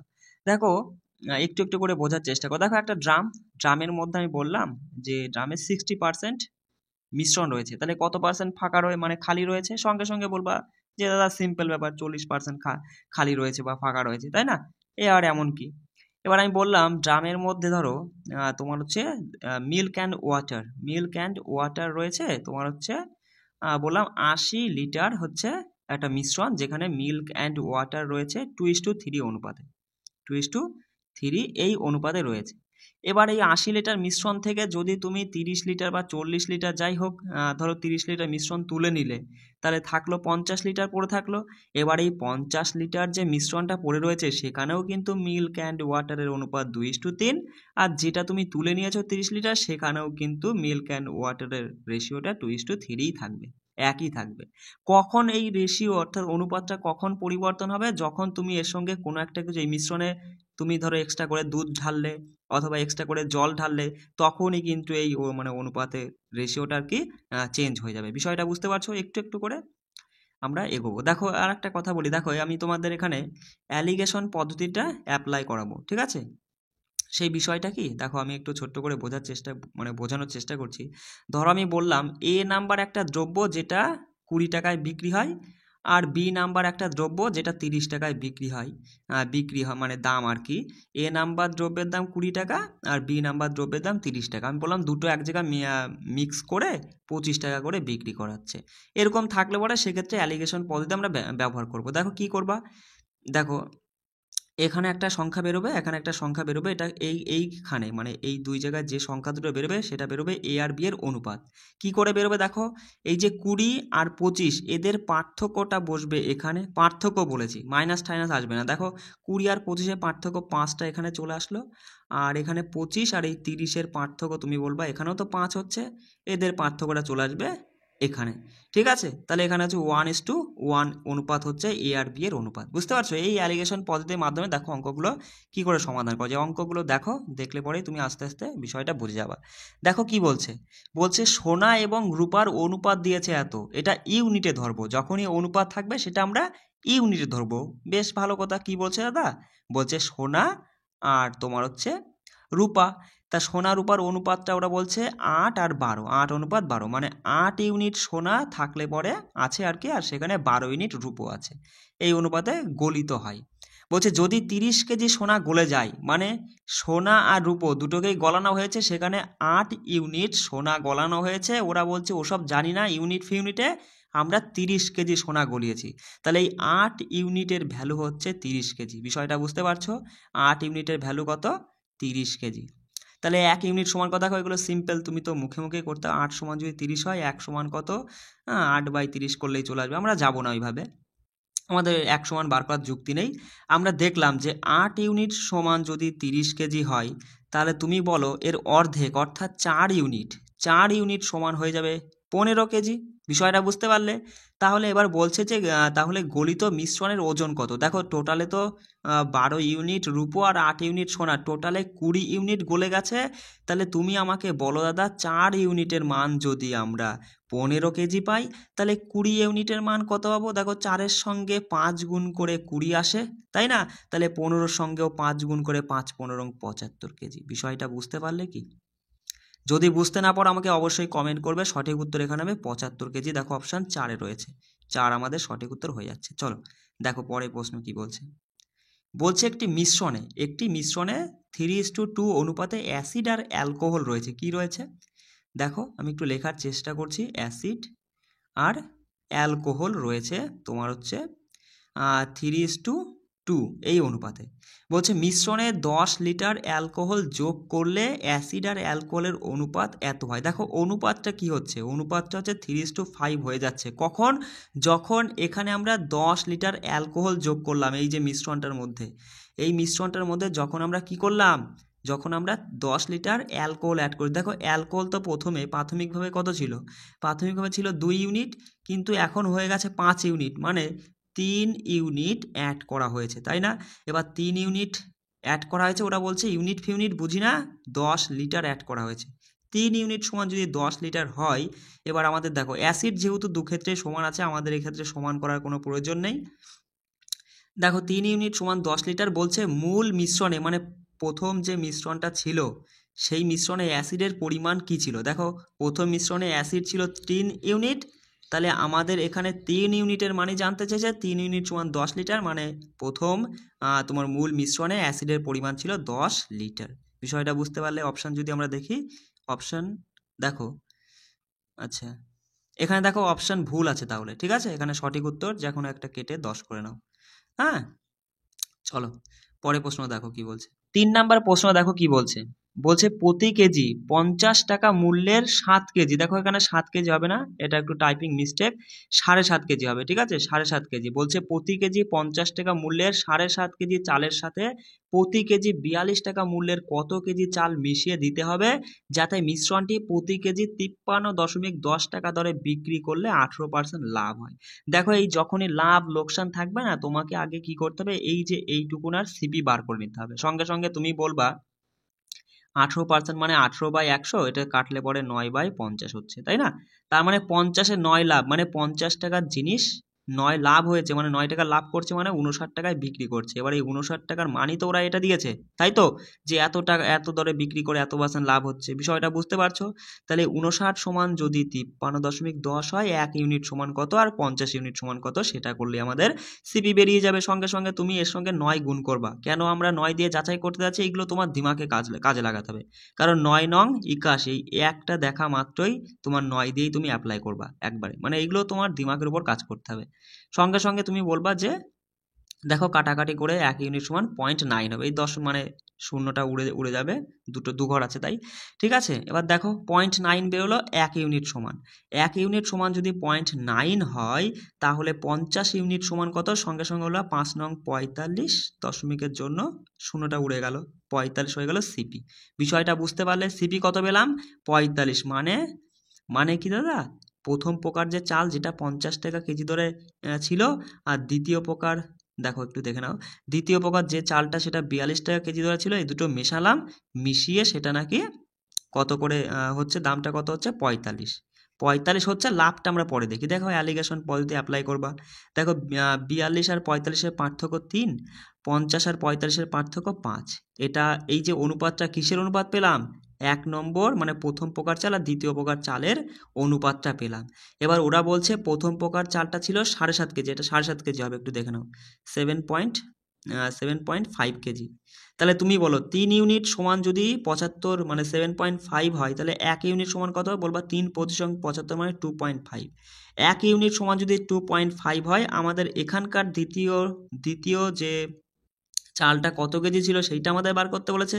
তাহলে সঙ্গে সঙ্গে বলবা 1 ইউনিট সমান যদি 2.5 হয়, 5 ইউনিট সমান হবে দাদা 5×25 মানে 12.5 কেজি, 12.5 কেজি। দেখো বিষয়টা বুঝতে পারলে, এই টাইপের অঙ্ক কিন্তু খুব ভালো অঙ্ক, পরীক্ষায় আসে, অপশান 4 আমাদের সঠিক উত্তর। দেখো পরের প্রশ্ন কি বলছে, বলছে তরলের মিশ্রণে 1/5 অংশ অ্যাসিড, 2/5 অংশ অ্যালকোহল এবং অবশিষ্ট অংশ জল, যদি মিশ্রণের মোট পরিমাণ 20 লিটার হয়, তবে মিশ্রণটিতে কত জল থাকবে। দেখো 5 ভাগের 1 ভাগ রয়েছে অ্যাসিড, 5 ভাগের 2 ভাগ রয়েছে অ্যালকোহল। সিম্পল, তুমি যদি মনে করো যে 5 ভাগ হচ্ছে টোটাল অংশটা, তার মধ্যে 1 ভাগ তোমার হচ্ছে অ্যাসিড, 2 ভাগ ওরা বলছে অ্যালকোহল, তাহলে বাকি রইল আরও 2 ভাগ, সেই 2 ভাগটা জল। আর ওরা বলছে যে মোট পরিমাণ, মিশ্রণের মোট পরিমাণ হচ্ছে 20 লিটার। আমরা দেখলাম 5 লিটার বা 5 অংশ ধরেছিলাম, তাই না, 5 অংশ তো না, ইউনিট ধরবা, 5 ইউনিট সমান যদি 20 হয়, আমাদের চেয়েছে জলের ইউনিট 2, 5 ইউনিট যদি 20 হয়, 1 ইউনিট 4, 2 ইউনিট 8 হয়ে যাবে। বিষয়টা বুঝতে পারলে অপশান 1 আমাদের সঠিক উত্তর। চলো 5 নাম্বার প্রশ্ন দেখো কি বলছে, যে 10 লিটার দ্রবণের মধ্যে 2 লিটার জল বাষ্পীভূত হয়। দেখো জল বাষ্পীভূত হচ্ছে, এখানে দেখো চিনি ঠিনি বললে সেটা আলাদা বিষয়, এই টাইপের প্রশ্ন পরীক্ষা আসে, সেই বিষয়টা আমি তোমাকে বলে দেবো। সিম্পল, তুমি এখানে বোঝো এখানে কি বলতে চাইছে ওরা। বলছে 10 লিটার দ্রবণের মধ্যে তোমার বলছে যে 2 লিটার জল বাষ্পীভূত হয়, অবশিষ্ট জলে 6% অ্যাসিড পাওয়া যায়। দেখো দেখো সিম্পল, এখানে দেখো জল বাষ্পীভূত হয়েছে, অ্যাসিড কিন্তু বাষ্পীভূত হয়নি, অ্যাসিড যা ছিল সেটাই রয়েছে, তাই না? তার মানে 10 লিটার দ্রবণের মধ্যে 2 লিটার তো বাষ্পীভূত হয়ে গেছে, তা হলো 8 লিটার। এবার 8 লিটারের 6%, 6/100 যা হবে। এবার সেটা বলেছে যে মূল মিশ্রণে কত শতাংশ, মূল মিশ্রণে কত শতাংশ মানে 10-এর কত শতাংশ, ব্যাস 10 দিয়ে গুণ হবে, তাই না? সঙ্গে সঙ্গে তুমি যদি একটু কাটাকাটি করো, 0 কাটলো, দেখো 2 দিয়ে যদি কাটো, এখানে হচ্ছে 4 আর এখানে হচ্ছে 5, 24কে 5 দিয়ে ভাগ করলে 4.8 হবে। দেখো অপশান 3 আমাদের সঠিক উত্তর হয়ে যাবে। বিষয়টা বুঝতে পারলে? চলো 6 নাম্বার প্রশ্নটা কি বলছে দেখো, বলছে একটি মিশ্রণের 90 লিটারে দুধ ও পানির অনুপাত দিয়েছে এত, দ্বিতীয় মিশ্রণে 90 লিটারের মধ্যে দুধ আর পানির অনুপাত দিয়েছে 3:2। বলছে উভয় মিশ্রণে দুধের পরিমাণের ইতিবাচক পার্থক্য নির্ণয় করো। সিম্পল, দেখো প্রথম 1 নম্বর যে পাত্রটা যেখানে 90 লিটারের মিশ্রণ রয়েছে আর সেখানে মিল্ক অ্যান্ড ওয়াটার, দেখো লেখাটা একটু বুঝে নাও, মিল্ক অ্যান্ড ওয়াটারের অনুপাত দিয়েছে 4:1। এই যে মিল্ক আর ওয়াটারের যে অনুপাতটা দিয়েছে এইটাই হচ্ছে তোমার কি বলতো, এটাই হচ্ছে কিন্তু টোটাল যে মিশ্রণটা রয়েছে সেটার ইউনিট। তাহলে তুমি সঙ্গে সঙ্গে বলবা 4 আর 5, টোটালে 5 ইউনিট, আর ওরা সেটা বলছে সেটা 90 লিটার। তাহলে 5 ইউনিট সমান যদি 90 লিটার হয়, 1 ইউনিট সমান তুমি বলবা 5, 8 এবং 90, অর্থাৎ 1 ইউনিট সমান হচ্ছে 1 ইউনিট সমান 18 লিটার। আর 1 ইউনিট সমান যদি 18 লিটার হয়, দেখো দুধের নিয়ে কাজ করতে হবে, তাহলে দুধটা তুমি বার করে ফেলো, 4 18 কত 72, তুমি বলবা 72 লিটার দুধ রয়েছে, মিল্ক রয়েছে প্রথম মিশ্রণটাই। 2 নাম্বার মিশ্রণে আসি, দেখো যেখানে 90 লিটার মিশ্রণ রয়েছে তার মধ্যে মিল্ক আর ওয়াটারের অনুপাত ওরা বলছে 3:2, তাই তো? তাহলে টোটালে দেখছি 5 ইউনিট, 5 ইউনিট, কিন্তু বলছে ওরা সেটা লিটারে বলছে 90 লিটার। 5 ইউনিট সমান 90 লিটার হলে আমরা দেখলাম যে 1 ইউনিট সমান 18 লিটার, তাহলে 3 ইউনিট সমান বলবা 3 18 54, 54 লিটার মিল্ক রয়েছে, তাই না? এবার বলছে যে দুধের পরিমাণের ইতিবাচক পার্থক্য, দেখো প্রথম মিশ্রণে 72 লিটার দুধ ছিল, দ্বিতীয় মিশ্রণে 54 লিটার দুধ রয়েছে, তাহলে এদের পার্থক্য কত? সঙ্গে সঙ্গে বলবা যে 72 থেকে 54 গেলে 18 লিটারের পার্থক্য। অপশান 2 আমাদের সঠিক উত্তর। বুঝতে পারলে বিষয়টা? চলো দেখো, বলছে 10টি শিশুর মধ্যে 57টি মিষ্টি এমনভাবে বিতরণ করা হয় যাতে প্রত্যেকটি মেয়েকে 6টি করে এবং প্রত্যেকটি ছেলেকে 5টি করে মিষ্টি দেওয়া হয় ছেলেদের সংখ্যা। দেখো এখানে তুমি অপশান টেস্টও করতে পারো অথবা সিম্পল তুমি এটাও করতে পারো। দেখো গার্লস অ্যান্ড বয়েজ, তাই তো? দেখো গার্লসদের 6টা করে দেওয়া হয়েছে, কয়টি করে? 6টি, আর বালকদের 5টি করে দেওয়া হয়েছে। দেখো সবাইকেই মানে বালকরাও মোট তো 10 জন রয়েছে, তাই না? গার্লস আর বয়েজ মিলে 10 জন রয়েছে। এবার এরাও যদি 5টা করে পেতো, মানে বালিকারাও যদি, মেয়েরাও যদি 5টা করে পেতো, তাহলে তোমার হচ্ছে 5 10 50, 50টা অলরেডি চলে যেত। আর বাকি যে 7টা রয়েছে, যে 7টা এক্সট্রা রয়েছে, সেই 7টা এক্সট্রা কেন রয়েছে? কারণ বালিকারা 5টা করে তো পায় না, আসলে ওরা 6টা করে পায়, মানে একটা করে বেশি পাচ্ছে। তাহলে তুমি সঙ্গে সঙ্গে বলবা যে 7 জন বালিকা রয়েছে, 7 জন বালিকা রয়েছে বলেই ওই 7টা 50টা হয়ে গেছে, এই 7টা এক্সট্রা। বুঝতে পারছো? এইভাবেই কিন্তু তুমি ধরে নিতে পারো। অথবা তুমি যদি না বুঝতে পারো, তুমি অপশান টেস্ট করতে পারো, যে ছেলেদের সংখ্যা জানতে চেয়েছে, সঙ্গে সঙ্গে তুমি বলবা ছেলেদের সংখ্যা যদি 3 হয় তাহলে পরে 3, ওরা 5টা করে পেয়েছে, 3 5 15টা, আর তাহলে পরে 10 জনের মধ্যে 7 জন মেয়ে থাকছে, 7 জন 6টা করে 6 7 42, দেখো 42, আর মানে 15 যোগ করলে কি 57 আসছে? অবশ্যই আসছে, মানে আমরা প্রথম অপশনটাই ঠিক ধরেছি। দেখো তুমি যদি দ্বিতীয়টায় চেক করতে যাও, দেখো সঠিক উত্তর আসবে না। 6 জন বালক হলে, মানে ছেলে হলে পরে 5 ছক 30টা, তাহলে 4 জন বালিকা থাকছে 10 জনের মধ্যে, তাই না? 4 জন মেয়ে থাকছে আর কি, এরা হচ্ছে 6টা করে 4 ছক 24টা, দেখো 24 আর 30 তুমি যদি যোগ করো কখনোই 57 আসছে না। তাহলে অপশান টেস্টও করতে পারো, ঠিক আছে? চলো দেখো 8 নাম্বার প্রশ্ন, খুব ভালো একটা প্রশ্ন, এই টাইপের প্রশ্ন পরীক্ষায় আসে। বলছে একজন দুধওয়ালার দুধ বিক্রির জন্য 3টি পাত্র ব্যবহার করেন, তাদের ক্ষমতা যথাক্রমে, মানে প্রথমটায় 40 লিটার, পরেরটায় 30 লিটার, তারপরটা 20 লিটার ধরে, যথাক্রমে এই অনুপাতে এই অনুপাতে এই অনুপাতে দুধ আর জল মিশ্রানো রয়েছে, এত পার্সেন্ট এত পার্সেন্ট এত পার্সেন্ট পূর্ণ রয়েছে, মানে সম্পূর্ণ পূর্ণ নেই। মানে কতটা প্রশ্ন ঘুরিয়ে দিয়েছে দেখো, বিষয়টা বোঝো। আমি একটা একটা করে করি, কারণ এখানে তো আমার লেখাটা লিখে তো আমি মানে লিখতে পারবো না। এই টাইপের প্রশ্ন তোমাকে একটু সময় দিতে হবে, শর্টকাট তুমি এখানে খুঁজতে চেও না, ঠিক আছে? কনসেপ্টের উপর কাজ করো। দেখো 1 নাম্বার যে পাত্রটা যেটায় 40 লিটার মিশ্রণ রয়েছে, সেই 40 লিটার মিশ্রণের মধ্যে মিল্ক অ্যান্ড ওয়াটারের পরিমাণ কত? মিল্ক অ্যান্ড ওয়াটারের রেশিওটা ওরা বলছে যে 3:2। আচ্ছা 40 লিটারের মধ্যে যেটা ধরে মানে 40 লিটার যে পাত্রটাই 40 লিটার ধরে, কিন্তু সেটাই 40 লিটার কিন্তু মিশ্রণ নেই, সেটা আছে 87.5%। তাহলে এই 40-এর 87.5% বার করো। দেখো 87.5 মানে 7/8, ঠিক আছে, এটাকে ভাঙলে পরে 7/8 হয়। তাহলে 40-এর 7/8 মানে 8 দিয়ে কাটলে পরে 5-টা 40, 5-টা 35 লিটার, মানে প্রথম মিশ্রণটাই মানে প্রথম পাত্রে যেটা 40 লিটারের পাত্র মানে 40 লিটার মিশ্রণ ধরে, সেটাই আসলে দুধ আর জলের মিশ্রণটা রয়েছে 35 লিটার। তুমি এইটুকু কি বুঝতে পারলে? দেখো আমি তোমাদের বারবার করে একটা কথা বলি, যদি বুঝতে না পারো, হয়তো আমি ভালো করে লিখে তোমাদের বোঝাতে পারছি না, বুঝতে না পারলে অবশ্যই আমাকে কমেন্ট করবা, ঠিক আছে? তাহলে প্রথম পাত্রে 35 লিটার মিশ্রণ রয়েছে আর এই মিশ্রণটার অনুপাত হচ্ছে এটা। এবার তুমি দুধ আর জলটাকে আলাদা করে ফেলো। দেখো 5 ইউনিট সমান যদি 35 হয়, 1 ইউনিট সমান 7, 1 ইউনিট 7 হলে 3 ইউনিট সমান 3 7 21 অনুপাত 3 7 দুগুণে 14। তাহলে প্রথম পাত্রে 21 লিটার মিল্ক আর 14 লিটার ওয়াটার রয়েছে। এইভাবে প্রত্যেকটা বার করতে হবে, ঠিক আছে? দেখো আমাকে এটা কাটতে হবে, না কাটলে পরে উপায় নেই, কিছু নেই, মানে কিছু করার নেই। 21.14 হলো, মানে 21 অনুপাত 14 হলো 21 লিটার তোমার হচ্ছে কি রয়েছে, মিল্ক আর 14 লিটার ওয়াটার রয়েছে। বুঝতে পারলে? প্রথম পাত্রে। দ্বিতীয় পাত্রে ঠিক একই রকম 30 লিটারের পাত্র কিন্তু আছে 80%, তাহলে 3 আটা 24, তুমি বলবা যে দাদা 24 লিটার তোমার হচ্ছে দ্বিতীয় পাত্রে রয়েছে, 24 লিটার মিশ্রণ রয়েছে, তার অনুপাত রয়েছে 5:1, মানে 5 আর 6, 6 ইউনিট সমান যদি 24 হয়, 1 ইউনিট সমান তুমি বলবা 4, 5 ইউনিট সমান বলবা 4 5 20, মুখেই করতে পারবা। 20 লিটার মিল্ক আর ওয়াটার রয়েছে 4 লিটার। ঠিক একই রকম তৃতীয় যে পাত্র যার ক্ষমতা হচ্ছে 20 লিটারের, কিন্তু সেখানে 90% তোমার হচ্ছে মিশ্রণ রয়েছে, তাহলে 9 দুগুণে 18, তুমি বলবা যে 18 লিটার। 18 লিটারের মিশ্রণ রয়েছে, যার মধ্যে অনুপাতটা হচ্ছে 7:2, মানে 7 আর 2 9, তাহলে 9 ইউনিট সমান যদি 18 হয়, 1 ইউনিট সমান 2, 1 ইউনিট সমান 2 হলে 7 ইউনিট সমান 7 দুগুণে 14 লিটার রয়েছে তোমার হচ্ছে মিল্ক, আর তোমার হচ্ছে 4 লিটার রয়েছে ওয়াটার।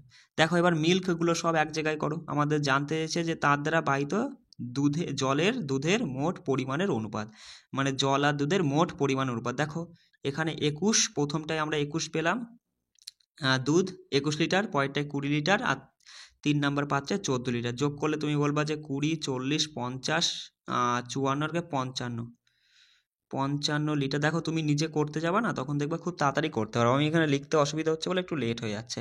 55 লিটার হচ্ছে মিল্ক আর ওয়াটার, যোগ করো 14 আর 4 18 আর 4 22 লিটার ওয়াটার। দেখো 11 দিয়ে কাটলে 5:2, মানে 5:2 আমাদের সঠিক উত্তর হচ্ছে। বুঝতে পারলে বস? আমি ভালো করে লিখে বোঝাতে পারলাম না যদিও, একটু দেখে নাও, ঠিক আছে?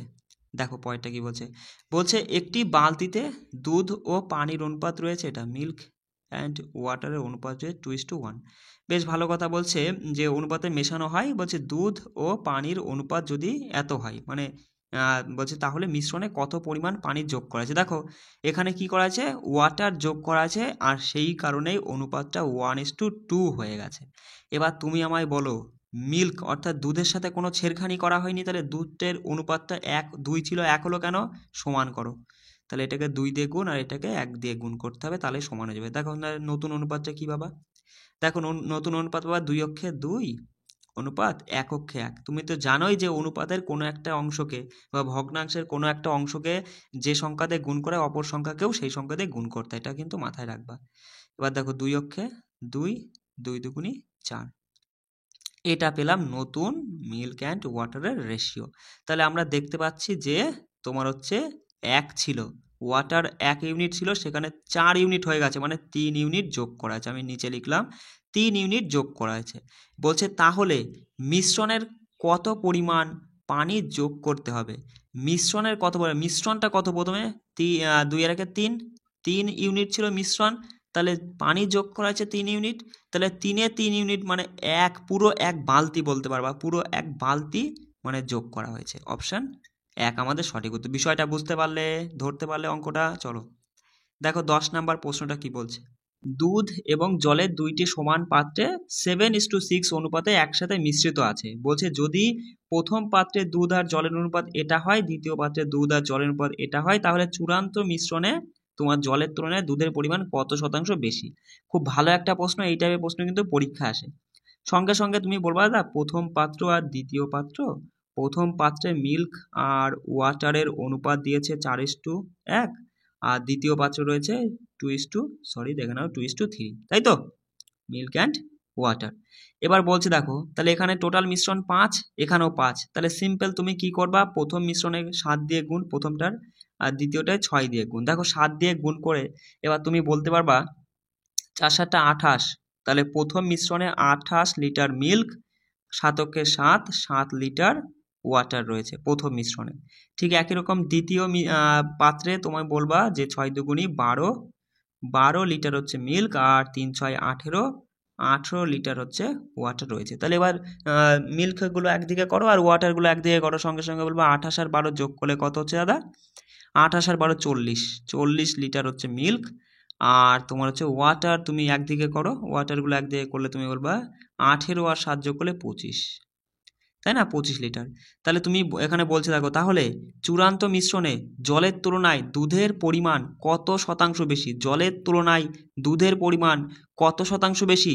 তুমি সঙ্গে সঙ্গে বলছো দাদা এখানে আমরা দেখতে পাচ্ছি যে 25 লিটার তো জল রয়েছে। দেখো আমি কোথায় লিখি, একটু লেখার জায়গাটা এইখানে লিখছি, হ্যাঁ এইখানে লিখছি। দেখো 25 লিটার তো তোমার জল রয়েছে, তাহলে দুধ রয়েছে 40 লিটার, কত বেশি রয়েছে, 15 লিটার বেশি রয়েছে। 25-এ 15 বেশি, শতকরাই বা শতাংশে কত, তাই 100 দিয়ে গুণ। দেখো 25 দিয়ে যদি কাটো 4 25 100, 4 15 কত, 4 15 60, 60% বেশি। বিষয়টা বুঝতে পারলে খুব ভালো একটা প্রশ্ন, এইভাবে কিন্তু এগুলো সমাধান করতে। দেখো কোনো জায়গায় যদি যদি কোনো সমস্যা বোধ হয়, যদি মনে করো বুঝতে পারিনি, অবশ্যই কিন্তু সেই বিষয়টা আমাকে কমেন্ট করে জানাবা, ঠিক আছে। চলো জিআইটা এবার দেখে নিই। তো এবার আমরা জিআই থেকে দেখবো বস গাণিতিক ক্রিয়ার, দেখো পার্ট 3। এখানে দেখো যে টাইপের এই গাণিতিক ক্রিয়ার মধ্যে যে টাইপের প্রশ্নগুলো রেখেছি সেটা অনেকটা বিবৃতির সিদ্ধান্তের মধ্যে পড়ে। দেখো এই টাইপের প্রশ্ন, একটু প্রশ্নগুলো দেখে নাও তাহলে বিষয়টা বুঝতে পারবে। এই টাইপের প্রশ্ন কিন্তু আমরা পরীক্ষায় দেখতে পাই। এবার এই প্রশ্নগুলো তুমি কি করে খুব সহজে সমাধান করবে, দেখো আমি কৌশল বুঝিয়ে দিচ্ছি তোমাকে। দেখো তার আগে কতগুলো চিহ্ন সম্পর্কে তোমাকে জানতে হবে। এই যে একটা চিহ্ন, এই চিহ্নটার নাম কি, এটা হচ্ছে গ্রেটার দ্যান। এই একটা চিহ্ন, এটার নাম কি দাদা, এটার নাম হচ্ছে লেস দ্যান, ঠিক আছে। এবার এই নাম ঠাম তোমাকে মুখস্থ রাখতে হবে না, তুমি জাস্ট একটা জিনিস মাথায় রাখবা, ধরো আমি এ আর বি এর মাঝখানে এই চিহ্নটা দিলাম, মানে গ্রেটার দ্যান দিলাম। তার মানে কি বোঝায়, এই যে হা মুখটা যার দিকে থাকবে সে হচ্ছে বড়। মানে এখানে বোঝাচ্ছে যে বির থেকে এ বড়, এ আর বি এর মধ্যে কে বড়, বি বড়। বিষয়টা বুঝতে পারলে, যদি এরকম থাকতো এ বির মধ্যে এরকম চিহ্ন থাকতো মানে লেস দ্যান থাকতো, তাহলে তুমি সঙ্গে সঙ্গে বলবা দাদা যে এর থেকে বি হয়ে যাচ্ছে বড়, তাই না। কারণ এই হা মুখটা দিয়ে সব সময় মাথায় রাখবা, এই হা মুখটা যার দিকে থাকবে সে হয়ে যাবে বড়। এবার দেখো, এবার এই লেস দ্যান গ্রেটার দ্যানের সাথে এই যে নিচে একটা দাগ থাকে, এই চিহ্নটা হচ্ছে কি বোঝায়, বড় অথবা তোমার কি সমান। মানে আমি ধরো বললাম এ আর বি এর মাঝখানে এই গ্রেটার দ্যান দিয়ে দাগ রয়েছে, তার মানে এ হচ্ছে বি এর থেকে এ হয় বড় না হলে সমান। বিষয়টা বুঝতে পারলে, কি বললাম, যদি এরকম থাকতো এ আর বি এর মাঝখানে এই রকম চিহ্ন থাকতো, তাহলে পরে লেস দ্যান দিয়ে ইকুয়াল থাকতো, তাহলে তুমি এখানে বলবা যে বি হচ্ছে বি এর থেকে হয় বড় হবে নয় ছোট হবে, এইটাও যা, অথবা এটাও বলতে পারো যে এ বি এর থেকে হয় ছোট হবে না হলে সমান হবে, একই বিষয়। আর একটা চিহ্ন রয়েছে কি, যে সমান চিহ্ন, ব্যাস। এই 3-4টে চিহ্ন নিয়েই কিন্তু তোমার এই টপিকের কাজ। দেখো সিম্পল বোঝো, এ বি আর সি এই এদের মাঝে আমি ধরো তোমাকে এরকম চিহ্ন দিয়ে এটা দিলাম, ঠিক আছে। তার মানে, অথবা দাঁড়াও 1 মিনিট আমি তোমাকে একটু ভালো করে বোঝাই, এ বি সি, ঠিক আছে, এখানে সমান চিহ্ন রয়েছে আর এখানে তোমার হচ্ছে লেস দ্যান রয়েছে। আমি বললাম তাহলে এবার এ আর সি এর মধ্যে সম্পর্ক কি। দেখো যখনই মাঝে এমন কিছু চিহ্ন আসবে যার মধ্যে সমান আছে এবং এই লেস দ্যান অথবা গ্রেটার দ্যান আছে, গ্রেটার দ্যানকে দেখবা সমান ঠমান তুমি কাজে লাগাবা না, তাহলে সঙ্গে সঙ্গে তুমি বলবা এ আর সি এর সম্পর্ক কি, এ হচ্ছে সি এর থেকে ছোট, মানে সি এর থেকে বড়। বিষয়টা বুঝতে পারলে, বিষয়টাকে বোঝা গেল। আর একটা জিনিস মাথায় রাখবা যে দুটো ধরো এ বি সি ডি, এখানে ধরো তোমার হচ্ছে ইকুয়াল রয়েছে, এখানে তোমার গ্রেটার দ্যান রয়েছে, এখানে লেস দ্যান রয়েছে। আমি ডাইরেক্ট বললাম এ আর ডি এর মধ্যে সম্পর্ক কি।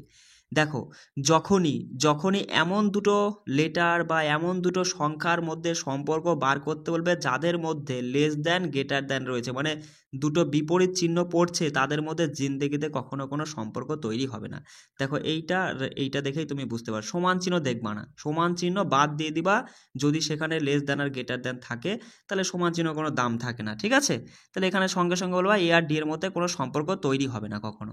চলো প্রশ্নের মাধ্যমে বিষয়টা তুমি ভালো করে বুঝে নাও। দেখো 1 নম্বর প্রশ্ন কি বলছে।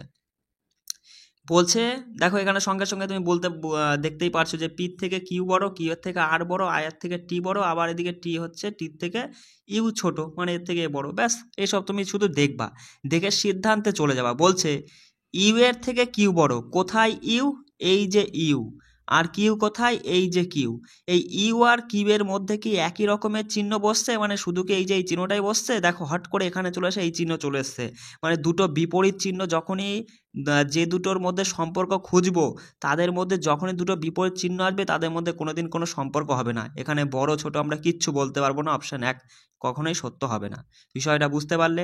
2 নম্বরে দেখো বলছে পি থেকে টি বড়, পি কোথায়, এই যে পি, আর টি কোথায়, এই যে টি। দেখো এদের মধ্যে একই রকমের চিহ্ন কিন্তু বসেছে বারবার, আর সেটা বোঝাচ্ছে কি যে পি থেকে কিউ বড়, কিউ এর থেকে আর বড়, আর থেকে টি বড়, অবশ্যই পি থেকে টি বড় হবে। অপশান 2, মানে আমরা এখানে সঠিক উত্তরটা কি নেব, অপশান বি উত্তর করব, যে শুধুমাত্র 2 সত্য। বিষয়টা বুঝতে পারলে খুবই সহজ জিনিস, শুধু একটু তোমাকে বিষয়টা বুঝতে হবে। দেখো 2 নাম্বার প্রশ্নটা একটু দেখো কি বলছে। এর সঙ্গে সঙ্গে তুমি কি করবা, সিদ্ধান্তের দিকে লক্ষ্য দিবা। দেখো এখানে আমি একটা কথা বলে দিই, যেখানে যেখানে তুমি এরকম চিহ্ন দেখবা, দেখো আসলে এটা কি চিহ্ন ছিল বলো তো। আসলে এটা ছিল তোমার হচ্ছে লেস দ্যান ইকুয়াল ছিল, এরকম ছিল, ঠিক আছে। মানে আমার সেটআপে এরকম চিহ্ন উঠছে না বলে আমি এইভাবে বুঝিয়ে দিই। যেমন এটা কি ছিল, এটা এরকম চিহ্ন ছিল, আসলে এখানটায় এরকম চিহ্ন হতো, কিন্তু ওঠেনি বলে আমি সেটা এইভাবে দিয়ে দিয়েছি, ঠিক আছে। একটু কষ্ট করে বুঝে নাও বাস। দেখো ওরা বলছে যে এস এর থেকে ভি বড়, এস এই যে, আর ভি কই, ভি এই যে। দেখো পরপর কিন্তু যেতে পারবা না তুমি, এখানে দেখবা মাঝখানে কমা রয়েছে, মানে এইটুকু একটা পার্ট, ঠিক আছে, এইটুকু একটা পার্ট। সঙ্গে সঙ্গে তুমি কিভাবে সমাধান করবে, দেখো এস এর থেকে ভি জানতে হয়েছে, এস লিখলে, তারপরে দেখো এখানে লিখতে লিখতে যাও, দেখো এস, তারপরে হচ্ছে এই চিহ্নটা মানে লেস দ্যান রয়েছে, তারপরে টি রয়েছে। আবার এই পার্টের মধ্যে দেখবা, এই পার্ট আর এই পার্টের মধ্যে কোন অক্ষরটার কমন রয়েছে, টির কমন রয়েছে। দেখো টি, এখান থেকে টি ধরে তারপরে এগুলো নিয়ে নেবা। বিষয়টা বুঝতে পারছো আমি কি বলতে চাইছি। আর এটা এমন ছিল ভি। এবার বলছে যে দেখো সঙ্গে সঙ্গে তোমাকে কিছু দেখতে হবে না, এস আর ভির সম্পর্ক বার করতে পারছে, মাঝে দুটো পৃথক চিহ্ন এদিক ওদিক ঘুরে গিয়েছে। যদি এরকম থাকতো, এখানেও এরকম থাকতো, তাহলে সম্পর্ক দেখা যেত। কিন্তু দুটো পৃথক চিহ্ন চলে এসছে, মানে এদের মধ্যে কোনো সম্পর্ক হবে না, একটা বাদ, মানে একের সিদ্ধান্ত সঠিক নয়। বিষয়টা বুঝতে পারছো আমি কি বলতে চাইছি। 2 নম্বর চলে যাও। দেখো ইউ, ভির থেকে নাকি বলছে ইউ বড়, তাই না। তাহলে ইউ কোথায় রয়েছে, এই যে ইউ, ইউ রয়েছে, আর ভি এই যে রয়েছে। দেখো ইউ এর এপাশে তোমার যা চিহ্ন আছে তুমি সেইটাই লিখবে, টি লিখলে। এবার টির সাথে দেখো, টির সাথে এবার টি থেকে তুমি এই পাশে চলে আসবা, কারণ আমাদের এই পাশেই তো ভি রয়েছে, এই পাশটা প্রয়োজন। দেখো টির থেকে পি ছোট, টির থেকে পি ছোট, টির থেকে পি ছোট, মানে টির থেকে পি ছোট এরকম লিখবা। বলছে পি এর থেকে ভি বড় অথবা সমান, পি এর থেকে ভি এখানে লিখলাম বড়, পি এর থেকে ভি বড় অথবা সমান। ইউ আর ভির সম্পর্ক বার করতে বলেছে, যাদের মধ্যে এরকম একটা চিহ্ন, এরকম একটা চিহ্ন, মানে দুটো পৃথক চিহ্ন চলে আসছে, কোনো সম্পর্কই হবে না।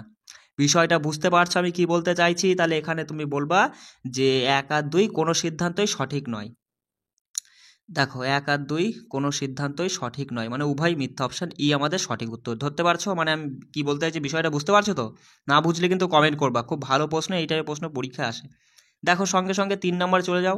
ডি আর কিউ, দেখো বলছে ডি হচ্ছে কিউ এর থেকে বড়, কিউ কোথায়, এই যে কিউ, আর ডি এই যে, এদের মধ্যে কি দেখো এই একটা, মানে গ্রেটার দ্যান, আবার এদিকে less than, greater than less than, দুটো পৃথক, সম্পর্ক হবে না।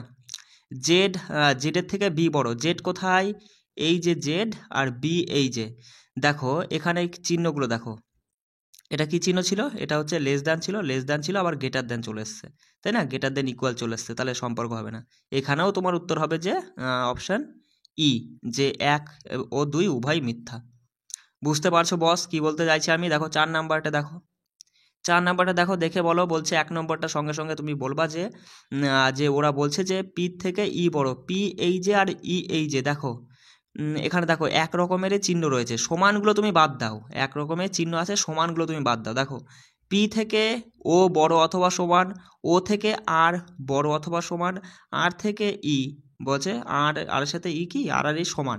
তা আমাদের জানতে চাইছে যে পি থেকে ই বড়, অবশ্যই পি থেকে ই বড় হতেই পারে, তাই না? এটা হতেই পারে। পরেরটাই বলছে পি ই এর সমান, এটা তো কোনো মানে কি করে সম্ভব? প্রথম সিদ্ধান্তে বলছে যে পি থেকে ই বড়, পরেরটাই বলছে পি ইর সমান, মানে যে কোনো একটা হবে, এই দুটোর মধ্যে যে কোনো একটা উত্তর হবেই, ঠিক আছে? বড় হবে অথবা সমান হবে। তাহলে সঙ্গে সঙ্গে তুমি বলবা যে 1 ও 2 এর মধ্যে যে কোনো একটি হতে পারে, মানে অপশান সি আমাদের সঠিক উত্তর হয়ে যাবে। বিষয়টা বুঝতে পারছো কি বললাম? দেখো 5 নাম্বার প্রশ্নটা কি বলছে, চলো সঙ্গে সঙ্গে তুমি দেখবা এখানে ওরা বলছে যে ই আর এর মধ্যে কি লেখা আছে, গ্রেটার দ্যান তোমার ইকুয়াল লেখা রয়েছে, তাই তো? তাহলে এবার দেখো তুমি খোঁজো ই আর এ। দেখো এ রয়েছে এখানে আর ই রয়েছে এখানে, দেখো এদের মধ্যে ভাগ আছে, মানে এই একটা পার্ট আর এই একটা পার্ট, তাই না? তাহলে এখানে দেখবা কমন লেটার কোনটা, বি কমন, মানে বি পর্যন্ত যাব। তাহলে তুমি এইভাবে খাতায় লিখবা এ, তারপর হচ্ছে লেস দ্যান ইকুয়াল বি, এবার বি থেকে তুমি এই দিকে চলে আসবা, আর এই সি ডি এসব লাগবে না, কারণ আমাদের জানতে হয়েছে ই পর্যন্ত, তাই না? তাহলে এখানে সঙ্গে সঙ্গে তুমি বলবা বি, তারপর হচ্ছে লেস দ্যান ইকুয়াল ই। এবার ওরা বলছে যে 1 নম্বরে বলছে যে এর থেকে, দেখো ওরা কি জানতে চেয়েছে, তোমার ওরা বলছে যে এ থেকে ই বড় অথবা সমান, এ থেকে ই বড় অথবা সমান, একদম এ থেকে বি বড় অথবা সমান, বি থেকে ই বড় অথবা সমান, তার মানে এ থেকে ই বড় অথবা সমান, এটা ঠিক। 1 নম্বর সিদ্ধান্ত ঠিক চলছে। পয়টা দেখো এফ আর মানে বলছে ডি থেকে এফ বড়, চলো আমরা করে নিই। 1 নম্বরটা কিন্তু সত্য ছিল, ঠিক আছে? দেখো ই মানে এফ আর ডির মধ্যে সম্পর্ক, দেখো ডি এখানে রয়েছে, তাহলে ডি নাও, নিয়েছো। এর পাশে কি আছে, তোমার হচ্ছে গ্রেটার দ্যান সি সমান ইকুয়াল দিয়ে বি। এবার বির সাথে সাথে তুমি এ পাশে চলে যাবে এবার, কারণ আমাদের এফ এর প্রয়োজন। দেখো বির পরে বির থেকে ই কি বলছে, বি আর ই এর মাঝখানে কোন চিহ্নটা রয়েছে, বি এর থেকে ই বড় অথবা সমান, বি এর থেকে ই বড় অথবা সমান, মানে চিহ্নটা কেমন হবে, এরকম চিহ্ন হবে। এগুলো দেখে ভালো করে বুঝে তারপর বসাবা, ভুলভাল চিহ্ন বসালেই কিন্তু ভুল হয়ে যাবে। তারপরে সমান দিয়ে রয়েছে এফ। এবার আমাদের এফ আর ডি এর সম্পর্ক, দেখো সবই একই রকমের চিহ্ন, সমানগুলো তুমি বাদ দাও, সবই একই রকমের চিহ্ন, মানে এর মধ্যে সব গ্রেটার দ্যান বসেছে। ইকুয়ালটা তুমি বাদ দাও, ইকুয়াল বাদ দিলে বলবা সব গ্রেটার দ্যান বসেছে, তার মানে তুমি এখানে বলবা যে ডি এর থেকে এফটা বড়। অবশ্যই আমরা দেখতে পাচ্ছি ওরা যা বলছে সেটা এখানে মিলছে, মানে এখানে দুটোই সঠিক হচ্ছে, মানে আমরা বলবো যে অপশান ডি, অপশান ডি, যে 1 ও 2 উভয়ই সত্য। বিষয়টা বুঝতে পারলে আমি কি বলতে চাইছি? দেখো 5টা প্রশ্ন আমি তোমাদেরকে তুলে দিলাম, এই 5টা প্রশ্ন আমাকে মানে তুমি এটা করবা, সঠিকটা করে আমাকে জানাবা, ঠিক আছে? আর তারপরে হচ্ছে আমি আরও প্রশ্ন তোমাদেরকে টেলিগ্রামে দিয়ে দেবো, সেগুলো কিন্তু প্র্যাকটিস করবা। চলো জিকেগুলো এবার দেখে নিই, 5টা প্রিভিয়াস এর প্রশ্ন। তো এবার আমরা কলকাতা পুলিশ এসআই 2022-এর যে এক্সামটা হয়েছিল সেখানকার 5টা প্রশ্ন আজকে আলোচনা করব। দেখো একটা প্রশ্ন এমন ছিল যে দময়ন্তী, এই দময়ন্তী শীর্ষক চিত্রটি কোন বিখ্যাত শিল্পীর সৃষ্টি? সঠিক উত্তর রাজা রবি বর্মা, রাজা রবি বর্মার সৃষ্টি এই দময়ন্তী নামক শীর্ষক চিত্রটা। দেখো এবার মাথায় রাখবা যে কালীঘাটের পটচিত্র, বস্ত্রহরণ, ফকির, সাঁওতালদের মেয়ে, এই চিত্রকর্মগুলি কার? যামিনী রায়ের। এই যে এক্সট্রা তথ্যগুলো কিন্তু অবশ্যই মাথায় রাখবে, ভালো করে পড়ে নিবা। দেখো ধরিত্রী, বেতাল পঞ্চবিংশতি, দীক্ষা, এই চিত্রকর্মগুলি নন্দলাল বসুর। ভারত মাতা, কচ ও দেবযানী, তারপরে কৃষ্ণমঙ্গল, শকুন্তলা, কাটুম কুটুম, এই চিত্রকর্মগুলি অবনীন্দ্রনাথ ঠাকুরের। বলছে বৌদ্ধ ভিক্ষুক শেষ নিঃশ্বাস, এই চিত্রগুলি কার? রবীন্দ্রনাথ ঠাকুরের। তারপরে দেখো যে ডল সিরিজ, হোমেজ, ইন্টারভিউ, এই চিত্রকর্মগুলি কার? বিকাশ ভট্টাচার্য। দেখো আর কিছু গুরুত্বপূর্ণ তথ্য রয়েছে, একটু দেখে নাও। যে দুর্ভিক্ষের ছবি, এই দুর্ভিক্ষের ছবি চিত্রকর্মটি কার? জয়নুল আবেদিনের। তারপরে মাথায় রাখবে যে দুর্বাসার অভিশাপ, হ্যাঁ দুর্বাসার অভিশাপ বা দময়ন্তী, এটা কার? রাজা রবি বর্মা, মাথায় রাখবে। তারপরে দেখো যে war and peace, war and peace, blue pyramid, এই চিত্রকর্মগুলি পাবলো পিকাসোর। তারপরে মোনালিসা, দ্য লাস্ট সাফার, তারপর ভেনাসের জন্ম, এই চিত্রকর্মগুলি কার? Leonardo da ভিঞ্চির। এটা পরীক্ষা আসে যে মোনালিসা চিত্রকর্মটি কার? মাথায় রাখবা যে লিওনার্দো দা ভিঞ্চির, ঠিক আছে। তারপরে দেখো ম্যাডোনা চিত্রকর্মকার? রাফায়েলের। বসন্তের আগমন চিত্রকর্মটি বত্তিচেলির, ঠিক আছে, বত্তিচেল্লি, মাথায় রাখবা যে বসন্তের আগমন কার? বত্তিচেল্লির একটি চিত্রকর্ম। তারপরে দেখো ট্রাজেডি মার্বেল প্যালেস, এই চিত্রকর্মগুলো হচ্ছে মাইকেল অ্যাঞ্জেলোর। লা লোগে চিত্রকর্মটি আরপি অগাস্টের, ঠিক আছে, লা লোগে চিত্রকর্মকার আরপি অগাস্টোর। দেখো পরে প্রশ্নটা কি বলছে যে লোকসভার বর্তমান স্পিকারকে? তাহলে লোকসভার বর্তমান স্পিকার হচ্ছে ওম বিড়লা। দেখো লোকসভার স্পিকার লোকসভার প্রিসাইডিং অফিসার নামেও পরিচিত, মাথায় রাখবা, ঠিক আছে। প্রথম স্পিকার, দেখো লোকসভার প্রথম স্পিকার কে ছিলেন? জিভি মাভালাঙ্কার, ঠিক আছে, মাথায় রাখবা জিভি মাভালাঙ্কার হলেন লোকসভার প্রথম স্পিকার ছিলেন। আচ্ছা লোকসভার সদস্যরা মানে সদস্যর দ্বারাই আর কি তোমার এই লোকসভার স্পিকার নির্বাচিত হন। আচ্ছা স্পিকার হতে গেলে ন্যূনতম তোমাকে বয়স হতে হবে 25 বছর, আর এই স্পিকারের কার্যকালের মেয়াদ হচ্ছে 5 বছর। লোকসভার তৃতীয় স্পিকারকে ছিল, দেখো এই যে তথ্যগুলো দিয়েছি না, এগুলো এক একটা এক্সামে এসেছিল বলেই কিন্তু আমি তুলে দিয়েছি যে লোকসভার তৃতীয় স্পিকার ছিলেন মাথায় রাখবা যে হুকুম সিং, ঠিক আছে, আর লোকসভার সপ্তম স্পিকার ছিলেন কে এস হেগড়ে, ঠিক আছে। দেখো লোকসভার প্রথম ডেপুটি স্পিকার কে ছিলেন? এম এ আয়াঙ্গার, মাথায় রাখবা এম এ আয়াঙ্গার হলেন লোকসভার প্রথম ডেপুটি স্পিকার। আর লোকসভার প্রথম মহিলা স্পিকারের কথা বললে পরে মীরা কুমার হয়ে যাবে আমাদের সঠিক উত্তর।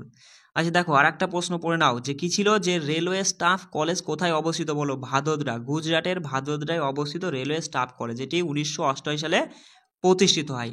ভারতের প্রথম রেলওয়ে, দেখো ভারতের প্রথম রেলওয়ে চালু হয় কত সালে? 1853 সালে। বোম্বে থেকে থানে পর্যন্ত 32 কিলোমিটার, মাথায় রাখবে এই কিলোমিটারটা গুরুত্বপূর্ণ। যে ভারতের প্রথম রেলপথ 1853 সালে চালু হয়, কোথা থেকে কোথা পর্যন্ত? বোম্বে থেকে থানে পর্যন্ত কতটুকু? 32 কিলোমিটার দৈর্ঘ্য, ঠিক আছে। আচ্ছা ভারতীয় রেলের সদর দপ্তর কোথায় অবস্থিত? নিউ দিল্লি, মাথায় রাখবে। ভারতীয় রেল ব্যবস্থার জনক বলা হয় কাকে?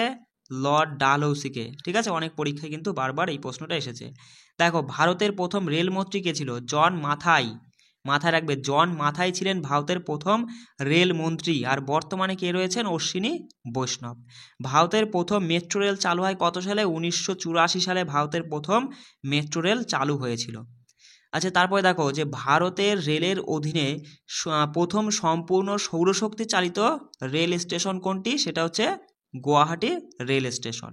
আর ভারতের বৃহত্তম রেলওয়ে জোন কোনটা? সেটা হচ্ছে নর্দার্ন রেলওয়ে জোন। চলো পরের প্রশ্ন দেখো কি ছিল, বলছে একটি মানচিত্রে যে রেখার দ্বারা সমান বৃষ্টিপাত সমন্বিত স্থানগুলিকে নির্দেশ করে তাকে কি বলা হয়? মাথায় রাখবা একটি মানচিত্রে যে রেখার দ্বারা সমান বৃষ্টিপাত সমন্বিত স্থানগুলিকে নির্দেশ করে তাকে বলা হয় সমবর্ষণ রেখা। এবার এটা পরীক্ষা এসেছে, এবার পরীক্ষা আসতেই পারে যদি বলে দেয় যে একটি মানচিত্রে যে রেখার দ্বারা উপত্যকা পর্বত এবং মানে ঢালের খারত্ব বা খাড়াতা নির্দেশ করাটাকে কি বলা হয়? সেটা হচ্ছে সমোন্নতি রেখা বলা হয়। কি বললাম ভালো করে বোঝো যে একটি মানচিত্রে যে রেখার দ্বারা উপত্যকা পর্বত এবং পাহাড়ের যে ঢাল সেই ঢালের খাড়তা নির্দেশ করা হয় যে রেখার দ্বারা, সেই রেখাটার নাম হচ্ছে সমোন্নতি রেখা। বুঝতে পারছো আমি কি বলতে চাইছি? দেখো পরের পয়েন্ট কি বলছে, বলছে একটি মানচিত্রের উপর আঁকা একটি রেখা যা একটি নির্দিষ্ট সময়ের মধ্যে সমান পরিমাণে বৃষ্টিপাত প্রাপ্ত পয়েন্টগুলিকে সংযুক্ত করে তাকে বলা হয় আইসোরেইন। কি বললাম? একটি মানচিত্রের উপর আঁকা একটি রেখা যা একটি নির্দিষ্ট সময়ের মধ্যে সমান পরিমাণে বৃষ্টিপাত প্রাপ্ত পয়েন্টগুলিকে সংযুক্ত করে তাকে আইসোরেইন বলা হয়। চলো পরের প্রশ্নটা কি ছিল, বলছে নিম্নোক্ত কোনটি একটি অপুষ্পক উদ্ভিদ উদ্ভিদের উদাহরণ নয়। অপশান অনুযায়ী সঠিক উত্তর অ্যাগারিকাস একটি সপুষ্পক উদ্ভিদ অর্থাৎ অপুষ্পক উদ্ভিদ নয়। তারপরে দেখো এক একটা পয়েন্ট তুলে দিয়েছে, এগুলো হচ্ছে বিভিন্ন পরীক্ষায় এসেছে বলে আমি তুলে দিয়েছি। দেখো সাইকাস একটি জিমনোস্পার্ম গোষ্ঠীর উদ্ভিদ। পরীক্ষায় এমন প্রশ্ন ছিল যে নিম্নলিখিত কোনটি জিমনোস্পার্ম গোষ্ঠীর উদ্ভিদ, ঠিক আছে, অপশানে ছিল সাইকাস, সাইকাস আমাদের সঠিক উত্তর।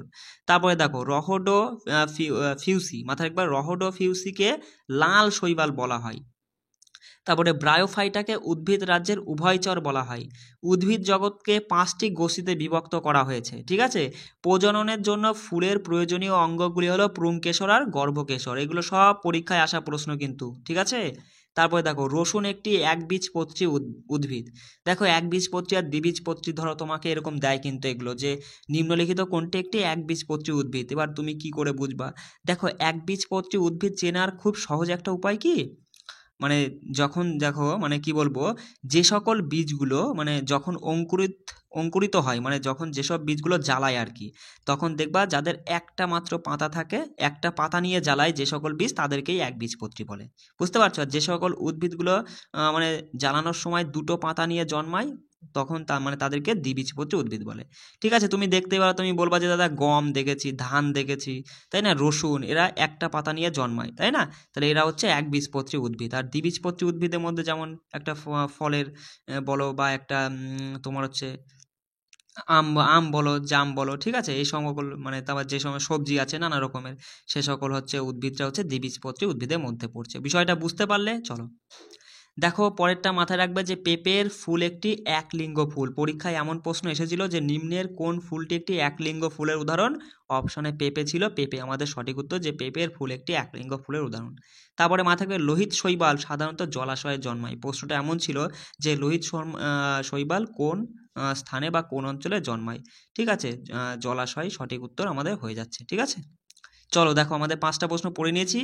আর কারোর যদি কোনো জায়গা কোনো রকমের বুঝতে অসুবিধা থাকে বা অসুবিধা হয়, তাহলে পরে অবশ্যই আমাকে কমেন্ট করবে অথবা আমার সঙ্গে যোগাযোগ করতে পারো। আমার ফোন নাম্বার তো আমি তোমাদের দিয়েই দিয়েছি, আবার বলে দিচ্ছি, 6296053459, ঠিক আছে, এই নাম্বারে আমার সঙ্গে যোগাযোগ করবা কোনো রকমের কোনো সমস্যা হলে।